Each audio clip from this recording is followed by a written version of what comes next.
Hello everyone, this is Pooja Sharma from Pooja Sharma classes. उम्मीद करती हूँ आप सब अच्छे होंगे। तो यहाँ पे हम डिस्कस करेंगे आपके साथ हिंदी में समास को बहुत ही बेहतरीन टिप्स एंड ट्रिक के साथ मैं आपको कराऊंगी। समास क्या होता है, समास के कितने भेद होते हैं, तो जो आपके समास के भेद होते हैं उनको मैं आपको बहुत अच्छे तरीके से कराऊंगी। तो आप वहाँ पर नैनो सेकंड में आप आंसर वहाँ पे कर सकते हैं। आप वीडियो को लाइक शेयर एंड सब्सक्राइब कर ही सकते हैं। तो स्टार्ट करते हैं। आपका एक लाइक मेरे लिए बहुत ही मोटिवेशन का काम करता है, तो आप एक लाइक तो कर ही सकते हैं। तो स्टार्ट करते हैं। यहाँ पे हम समझते हैं समास को समझते हैं। समास होता क्या है? तो समास का जो शाब्दिक अर्थ होता है, समास का जो शाब्दिक अर्थ होता है क्या होता है? संक्षेपीकरण होता है। समास का जो आपका शाब्दिक अर्थ होता है वह क्या होता है? वह आपका संक्षेपीकरण होता है। तो समास की हम यहाँ पे परिभाषा देखते हैं। समास की क्या परिभाषा होती है? आपने एक शब्द में समझा समास को क्या होता है? यह आपका संक्षेपीकरण होता है। परिभाषा की हम बात करते हैं तो दो या दो से अधिक शब्दों से मिलकर के बने हुए एक नवीन एवं सार्थक शब्द को हम क्या कहते हैं? समास कहते हैं। आपने समझा कि समास क्या होता है? दो या दो से अधिक शब्दों से मिलकर बने हुए एक नवीन एवं सार्थक शब्द को, यानी कि दो या दो शब्दों से मिलाकर के एक नया शब्द बन रहा है, एक सार्थक शब्द बन रहा है, उस चीज को हम क्या कह रहे हैं? समास कहते हैं। यहाँ तक बात क्लियर? दो या दो से अधिक शब्दों के मिलने से बने नए शब्द को हम समास कहते हैं। आपको अच्छे से समझ में आ गया होगा कि जब हम दो या दो से अधिक शब्दों को मिलाते हैं उसके बाद में जो एक नया शब्द बनता है वही आपका समास कहलाता है। ठीक, चलिए अब हम यहाँ पे बात करते हैं। जो आपका समास होता है इसके क्या होते हैं? दो पद होते हैं। समास के कितने पद होते हैं? दो पद होते हैं, यानी कि दो या दो से अधिक पदों को मिलाकर के हमारा जो नया पद बनता है वही हमारा समास कहलाता है। समास के कितने पद होते हैं? तो समास के आपके दो पद होते हैं। तो आपको समझना है कौन कौन से पद होते हैं। तो पहला आता है समास में पूर्व पद आता है, दूसरा आता है आपका उत्तर पद। पहला आता है पूर्व पद और दूसरा आता है आपका उत्तर पद। तो चलिए समझते हैं पूर्व पद और उत्तर पद होता क्या है। तो चलिए आगे बढ़ते हैं। आपने समझा समास का अर्थ होता है संक्षेपीकरण, उसका हम संक्षेप करते हैं। ठीक, दो या दो से अधिक शब्दों को मिलाकर के एक नया शब्द बनता है वही आपका समास कहलाता है। अब हम समझते हैं कि जो समास के भेद होते हैं, तो समास के कितने भेद होते हैं। यहाँ से आपका डायरेक्ट क्वेश्चन बनता है। तो समास के भेद आपसे पूछे जाएं तो आपको बताना है कि समास के 6 भेद होते हैं। तो चलिए समझते हैं समास के कुल कितने भेद हो रहे हैं। यहाँ पे आपके समास के कुल 6 भेद होते हैं। तो इनको समझते हैं कौन कौन से इनके भेद होते हैं। तो सबसे पहला भेद आता है आपका यहाँ पे अव्ययी भाव समास। कौन सा आता है? अव्ययी भाव समास आता है। दूसरे नंबर पर आता है आपका यहाँ पे तत्पुरुष समास। कौन सा समास आता है? अव्ययी भाव। फिर आता है आपका तत्पुरुष समास। थर्ड आता है आपका कर्मधारय समास। और फोर्थ नंबर पर आता है आपका द्विग समास। 5 नंबर पर आता है द्वंद्व समास और 6 नंबर पर आता है आपका बहुव्रीहि समास। समास के आपके 6 भेद हो गए। 6 भेद मैंने आपको बता दिए कौन कौन से होते हैं, और इनको मैं आपको 6 भेदों को बहुत ही बेहतरीन ट्रिक के साथ में समझाऊंगी। आप नैनो सेकंड में वहाँ पे आप आंसर कर सकते हैं। तो चलिए समझते हैं। आपने समझा कि समास के कुल 6 भेद होते हैं, कौन कौन से होते हैं। दोबारा से समझिए। सबसे पहला आता है आपका अव्ययभाव समास, दूसरा आता है आपका तत्पुरुष समास, तीसरा आता है आपका कर्मधारय समास, चौथा आता है आपका द्विग समास, पांचवा आता है द्वंद्व और छठवां आता है आपका बहुव्रीहि समास। आगे बढ़ते हैं। अब हम बात करते हैं सबसे पहले अव्ययभाव समास की। अव्ययभाव समास होता है उसके बारे में समझते हैं। तो अव्ययभाव समास की हम यहाँ पे बात करते हैं। तो इसमें जो प्रथम पद होता है वह कैसा होता है? प्रथम पद आपका छोटा होता है, यानी कि प्रथम पद इसका प्रधान होता है। यहाँ पे आपने समझा क्या होता है? प्रधान होता है और आपका उपसर्ग होता है। अव्ययी भाव समास में आपको समझना है, यह आपकी यहाँ पे ट्रिक हो जाती है। क्या हो जाती है? ट्रिक हो जाती है कि जो पहला पद होता है वह क्या होता है? प्रधान होता है और साथ ही आपका क्या होता है? उपसर्ग होता है। क्या होता है? पहला पद उपसर्ग होता है। आपको उपसर्ग अच्छे से पहचान में आने चाहिए कि उपसर्ग आपके किस तरीके के होते हैं। उपसर्ग का मतलब होता है जो शब्द के आगे लगते हैं वह आपके उपसर्ग होते हैं, और शब्द के अंत में लगते हैं वह आपके प्रत्यय होते हैं। तो यहाँ पे आपने समझा कि जो अव्ययीभाव समास होता है उसमें पहला जो पद होता है वह क्या होता है? छोटा होता है। दूसरी बात यहाँ पे हमने की वह प्रधान होता है, और होता क्या है? वह आपका उपसर्ग होता है। यहाँ तक बात क्लियर? आपने समझा अव्ययीभाव समास में पहला पद होता है वह छोटा होता है, प्रधान होता है, और आपका क्या होता है? उपसर्ग होता है। तो चलिए समझते हैं, कुछ एग्जाम्पल लेते हैं अव्ययीभाव समास के। जैसे हम बात करते हैं यहाँ पे अव्ययीभाव के बारे में, तो सबसे पहला आपका एग्जाम्पल आता है यथा संभव। क्या आता है? यथा संभव। ठीक, यथा संभव की हम बात करें तो यह आपका क्या हो जाता है? यह आपका जो पहला पद होता है यथा, यह आपका क्या हो जाता है? यथा की हम बात करते हैं तो यह आपका पहला पद है वह प्रधान हो जाता है। क्या होता है? यह प्रधान होता है। और संभव की मैं यहाँ पे बात करूँ, यह आपका दूसरा पद हो जाता है संभव। तो यह आपका पहला पद प्रधान होता है, और इसी को हम क्या बोलते हैं? उपसर्ग बोलते हैं। पहला पद प्रधान होता है और क्या होता है? उपसर्ग होता है।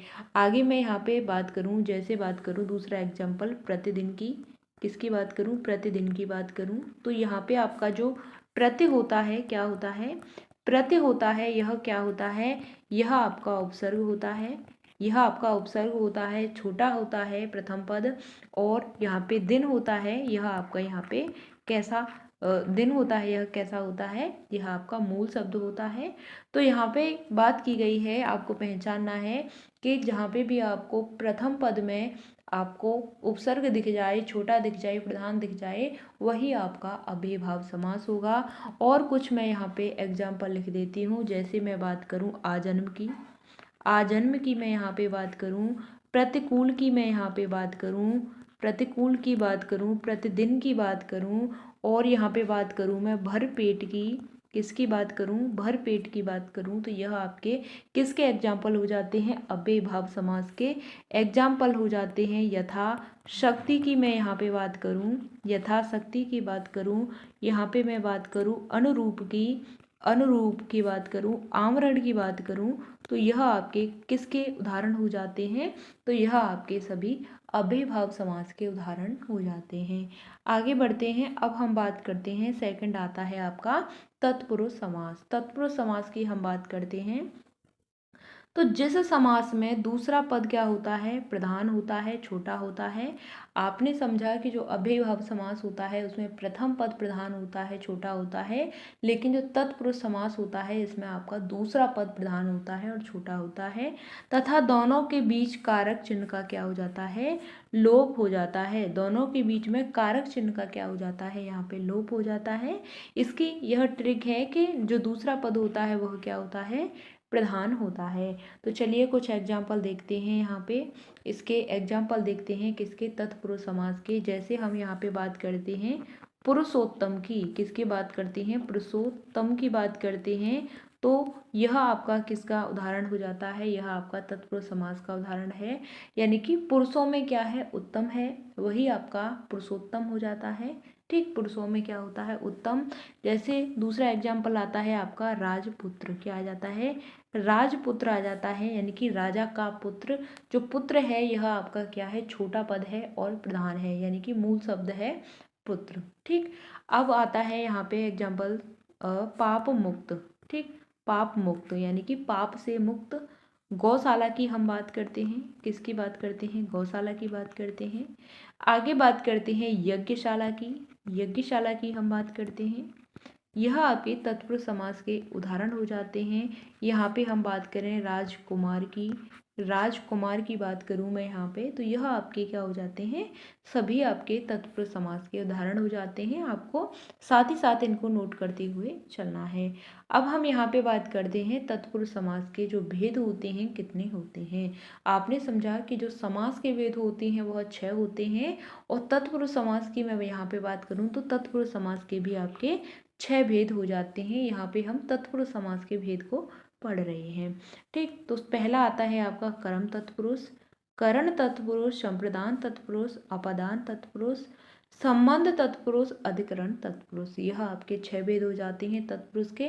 तो चलिए इनको समझते हैं कि जो आपका कर्म तत्पुरुष होता है इसमें को का क्या हो जाता है, को का यहाँ पे लोप हो जाता है।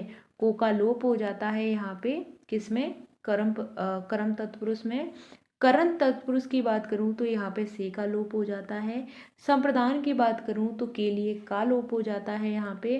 अपादान की बात करूं तो से अलग होना, इन चीज़ों का यहाँ पे लोप होता है। और संबंध तत्पुरुष की बात करूं तो काकी के की यहाँ पे लोप हो जाता है। और अधिकरण तत्पुरुष की बात करूं तो मैं पर का लोप यहाँ पे हो जाता है। आपको इतना पता होना चाहिए कि जो तत्पुरुष समास के भेद होते हैं वह 6 होते हैं, और यह आपके यहाँ पे 6 भेद हो रहे हैं। कर्म तत्पुरुष, करण तत्पुरुष, संप्रदान तत्पुरुष, अपादान तत्पुरुष, संबंध तत्पुरुष और अधिकरण तत्पुरुष। चलिए आगे बढ़ते हैं। अब हम बात करते हैं कर्मधारय समास की। कर्मधारय समास की मैं यहाँ पे बात करूँ तो जिस समास का जो उत्तर पद क्या होता है यहाँ पे प्रधान होता है, पूर्व पद व उत्तर पद में उपमान, उपमेय तथा विशेषण विशेष्य का संबंध होता है, वही आपका कर्मधारय समास कहलाता है। यानी कर्मधारय समास क्या होता है, जिस समास का उत्तर पद क्या होता है, प्रधान होता है, और पूर्व पद और उत्तर पद में वहाँ पे उपमान, उपमेय, विशेषण विशेष्य का संबंध होता है, वही आपका कर्मधारय समास कहलाता है। इसकी ट्रिक होती है यहाँ पे कि जो प्रथम पद होता है वह क्या होता है, विशेषण होता है, दूसरे पद की यहाँ पे तुलना होती है, और विग्रह करने के मध्य में यहाँ पे हैजों के समान जो शब्द आते हैं वही आपका कर्मधारय समास होता है। आपने समझा कि जो कर्मधारय समास होता है वहाँ पे क्या आता है, हैजों के समान शब्द आ रहे हैं, वही आपके कर्मधारय समास कहलाएंगे। तो चलिए एग्जाम्पल से समझते हैं कुछ। यहाँ पे हम एग्जाम्पल लेते हैं किसके, कर्मधारय समास के। तो चलिए समझते हैं। यहाँ पे हम बात करते हैं जैसे चरण कमल, जैसे हम बात करते हैं चरण कमल की, तो यह आपका क्या आ जाता है, यह कर्मधारय समास होता है। यानी कि कमल के समान चरण, क्या, कमल के समान चरण। अब मैं यहाँ पे बात करूँ, दूसरा आता है आपका महापुरुष। क्या आता है, महापुरुष, यानी कि महान है जो पुरुष के समान है जो, ये शब्द आपको जहाँ पे दिख जाएं वही आपके क्या कहलाते हैं, वही आपके कर्मधारय समास कहलाते हैं। आपको यहाँ पे उपमेय, उपमान और विशेषण विशेष से दिख रहा है, इसकी विशेषता बतलाई जा रही है यहाँ पे। और महापुरुष की बात करूँ, महान है जो पुरुष, इनकी क्या हो रही है, विशेषता बतलाई जा रही है। आपको बोल के देखना है, आपको पता लग जाएगा। और मैं यहाँ पे बात करूँ किसकी, चंद्रमुखी की। किसकी बात करूँ, मैं यहाँ पे बात करूँ चंद्रमुखी की। ठीक, नेक्स्ट एग्जाम्पल है आपका मृगनयनी। क्या है, मृगनयनी। इसकी मैं बात करूँ तो यह आपके क्या हो जाते हैं, यह आपके कर्मधारय समास के उदाहरण हो जाते हैं। मृगनयनी का मतलब होता है मृग के समान नयन, मृग के समान नयन। चंद्रमुखी होता है चंद्र के समान मुख। ठीक, महापुरुष की बात करूं, महान है जो पुरुष। और चरण कमल की बात करूं तो कमल के समान क्या, चरण। ठीक, तो आपने इतना समझा। आगे बढ़ते हैं। अब हम बात करते हैं नेक्स्ट द्विगु समास की। द्विगु समास के बारे में समझते हैं होता क्या है। तो चलिए यहाँ पे समझते हैं कि जिस समास का जो प्रथम पद होता है वह क्या होता है, संख्यावाची होता है। संख्यावाचक शब्द होता है, वही आपका क्या होता है, द्विगु समास कहलाता है। इतना आपको पता होना चाहिए कि जो द्विगु समास होता है वह क्या होता है, तो वह आपका यहाँ पे संख्यावाची होता है। संख्यावाची होता है, आपको संख्या वहाँ पे दिखाई दे जाएगी शब्द में। ठीक, तो कुछ एग्जाम्पल लेते हैं किस तरीके के आपके द्विगु समास में संख्यावाची होते हैं। तो चलिए समझते हैं। जैसे मैं यहाँ पे बात करती हूँ, एग्जाम्पल लेती हूँ। जैसे यहाँ पे आपका एग्जाम्पल आ जाता है चतुर्भुज। क्या आ जाता है, चतुर्भुज आ जाता है। यह आपका जो चतुर्भुज है यानी कि 4 भुजाओं का समूह। चतुर्भुज का मतलब होता है 4 भुजाओं का समूह, 4 भुजाओं का समूह। ठीक, यह आपका चतुर्भुज हो जाता है, 4 भुजाओं का समूह। और दूसरा आता है आपका एग्जाम्पल, जैसे मैं बात करूँ यहाँ पे चौराहा की, तो चौराहा की मैं यहाँ पे बात करूँ तो 4 राहों का समूह। क्या आ जाता है, 4 राहों का समूह। ठीक, 4 राहों का समूह की यहाँ पे बात हो रही है। तो आपको यहाँ पे यह समझ में आ रहा है कि यह क्या आपको दिख रहे हैं, संख्यावाची दिख रहे हैं। चतुर्भुज का मतलब होता है 4 भुजा। चौराहा की बात करी तो 4 राहों का समूह। ठीक, इस तरीके से आपके यहाँ पे यह द्विग समास के कुछ उदाहरण हो जाते हैं, आपको समझना है। ठीक, आपने समझा कि जो द्विग समास होता है यह आपका संख्यावाची होता है, और यहाँ पे आपको संख्यावाची शब्द आपको एग्जाम्पल में दिए रहेंगे, तो आप अच्छे से इनको पहचान लेंगे। अब हम बात करते हैं द्वंद्व समास की। द्वंद्व समास की मैं यहाँ पे बात करूँ तो जिस समास के दोनों पद क्या होते हैं, प्रधान होते हैं, जिस समास के दोनों पद प्रधान होते हैं तथा विग्रह करने पर और अथवा एवं लगते हैं, वही आपके द्वंद्व समास कहलाते हैं। यानी कि द्वंद्व समास होता है उसमें क्या होता है कि जो दोनों पद होते हैं वह कैसे होते हैं, प्रधान होते हैं, अपने आप में दोनों पद प्रधान होते हैं। और मैं यहाँ पे बात करूँ तो इनके बीच में योजक चिन्ह आता है, आप पहचान लेंगे। योजक चिन्ह आएगा तो वहाँ पे आपका द्वंद्व समास होगा, और दोनों शब्द एक दूसरे के क्या होंगे, उल्टे होंगे। दोनों पद क्या होते हैं, प्रधान होते हैं। इतना आपको पता होना चाहिए। ठीक, तो चलिए कुछ एग्जाम्पल्स देखते हैं। द्वंद्व समास के कुछ एग्जाम्पल्स देखते हैं। तो चलिए, जैसे हम बात करते हैं द्वंद्व समास में, तो यहाँ पे आपका आ जाता है रात दिन। क्या आ जाता है, रात दिन आ जाता है। मैंने आपको बताया यह आपका क्या है, यह आपका योजक चिन्ह है। क्या है, योजक चिन्ह है। इस तरीके का आपका योजक चिन्ह होता है, तो आपको पता होना चाहिए। तो रात दिन में आपका योजक चिन्ह लग जाता है, इसका मतलब होता है रात और दिन। यहाँ पे आपने समझा कि इसका विग्रह करेंगे, वहाँ पे और अथवा एवं लग जाएं, वही आपके द्वंद्व समास होते हैं। और मैं यहाँ पे बात करूँ पाप पुण्य की, किसकी बात करूँ, पाप पुण्य की बात करूँ मैं, तो यहाँ पे क्या हो जाता है, पाप और पुण्य हो जाता है। पाप और पुण्य हो जाता है, यही आपके क्या हो जाते हैं, द्वंद्व समास के उदाहरण हो जाते हैं। ठीक, आपको ध्यान रखना है। आगे बढ़ते हैं। अब हम बात करते हैं बहुव्रीहि समास की। बहुव्रीहि समास में कोई भी पद क्या नहीं होता, प्रधान नहीं होता। बहुव्रीहि समास में कोई भी पद प्रधान नहीं होता। बहुव्रीहि समास में दोनों पद हैं वह मिलकर क्या करते हैं, किसी तीसरे पद की ओर संकेत करें, और वही विग्रह करने पर कोई उसका तीसरा अर्थ निकलता है, वही आपका बहुव्रीहि समास होता है। यहाँ पे आपने समझा कि जो आपका बहुव्रीहि समास होता है इसको हम बोल सकते हैं, यह आपका क्या होता है। जैसे मैं यहाँ पे बात करूँ, जैसे मैं एग्जाम्पल से आपको समझाती हूँ। जैसे बात करूँ मैं यहाँ पे नीलकंठ की, किसकी बात करूँ, नीलकंठ की बात करूँ। तो नीलकंठ की बात करूँ, नीला है कंठ जिसका, नीला है कंठ जिसका, अर्थात कौन हो जाते हैं, भगवान शिव हो जाते हैं। कौन हो जाते हैं, भगवान शिव हो जाते हैं। नीला है उनका कंठ, कौन हो रहे हैं, आपके भगवान शिव होते हैं। जैसे मैं यहाँ पे बात करूँ दशानन की, किसकी बात करूँ, दशानन की बात करूँ मैं यहाँ पे, तो इसका मतलब हो रहा है कि 10 सिर वाला अर्थात आपका कौन हो जाता है, यहाँ पे रावण हो जाता है। रावण आपका 10 सिर वाला है। तो इसका क्या निकल रहा है, तीसरा अर्थ निकल रहा है। हमने बोला नीलकंठ, नीलकंठ का मतलब होता है यहाँ पे आपका शिव, और दशानन की हमने बात की तो यहाँ पे आपका क्या निकल के आ गया, रावण। ठीक, तो आपने समझा कि जो बहुव्रीहि समास होता है उसका हम विग्रह करने पर हमारा जो तीसरा अर्थ निकलता है वही आपका बहुव्रीहि समास कहलाता है। इतना आपको ध्यान रखना है। ठीक, हमने आपको समास को बहुत अच्छे तरीके से समझा दिया। ठीक, मिलते हैं फिर आपको आगे की नेक्स्ट वीडियो में। आपका कोई भी डाउट होता है, आपको किसी भी आपका जो कोई भी चैप्टर है वह कंप्लीट नहीं है तो आप हमसे बोल सकते हैं, हम आपको अच्छे से उसको कराएंगे। और कल की नेक्स्ट वीडियो में हम हिंदी में क्या करेंगे, संधि करेंगे। तो आपको संधि को अच्छे से समझना है, बहुत ही बेहतरीन ट्रिक के साथ मैं आपको संधि को समझाऊंगी।